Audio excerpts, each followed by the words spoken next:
ধানমন্ডির রবীন্দ্র সরোবরের পাশে নজরুল চত্বর গড়ে তোলা হবে বলে জানিয়েছেন ঢাকা দক্ষিণ সিটির প্রশাসক আব্দুস সালাম। সেখানে নজরুলের সাহিত্য সংস্কৃতি চর্চায় পাঠাগার গড়ে তোলা হবে বলেও জানান তিনি।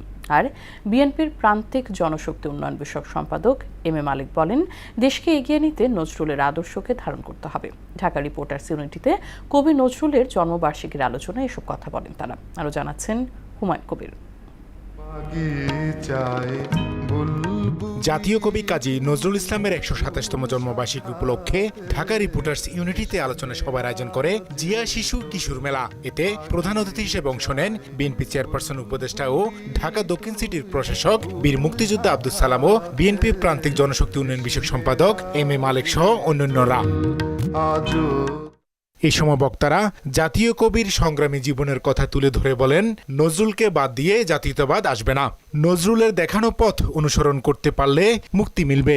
নজরুলকে ইচ্ছা করে আড়াল করে রাখা হয়েছে যাতে আপনারা কেউ নজরুল সম্পর্কে না জানেন।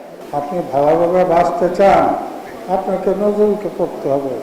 আপনার দেশের স্বাধীনতা রক্ষা করতে চান, আপনাকে নজরুলকে পড়তে হবে। নজরুলকে বাংলা বাদ দিলে জাতীয়তাবাদ আসবে না পরিপূর্ণভাবে।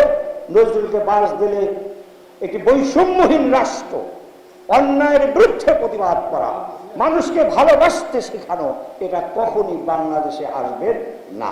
এই সময় বিএনপির প্রান্তিক জনশক্তি উন্নয়ন বিষয়ক সম্পাদক এম এ মালিক বলেন, ঐক্যের প্রতীক কবি নজরুলকে অনুসরণ করলে এগিয়ে যাবে দেশ। নজরুল চিন্তা চেতনার মধ্যে ছিল সেই জিনিসগুলো হিন্দু মুসলিম বৌদ্ধ খ্রিস্টান কাউকে তিনি আলাদা করে দেখেননি। তিনি দেখছেন ঐক্যের প্রতীক হিসাবে।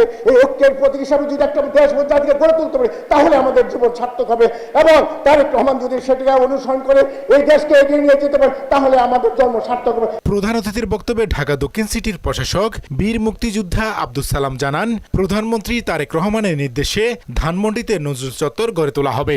আমাদের নেতা তারেক রহমান তিনিও এই কবিকে অনেক শ্রদ্ধা করেন, তাই তিনি আমার সাথে আমরা একটা প্রস্তাব দিয়েছিলাম, উনি অ্যাকসেপ্ট করেছেন।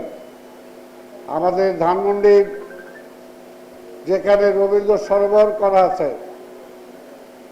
তার আরেক পাশে আমরা নজরুল চত্বর নামে একটি জায়গা সেখানে স্থায়ী করব। মাননীয় প্রধানমন্ত্রী আমাদেরকে নির্দেশ দিয়েছেন এবং আমরা সেই ব্যাপারে ঈদের পর থেকে কাজ শুরু করব ইনশাআল্লাহ। জিয়া পরিবারের সঙ্গে কাজী নজরুল ইসলামের নিবিড় সম্পর্ক ছিল বলেও জানান আব্দুস সালাম।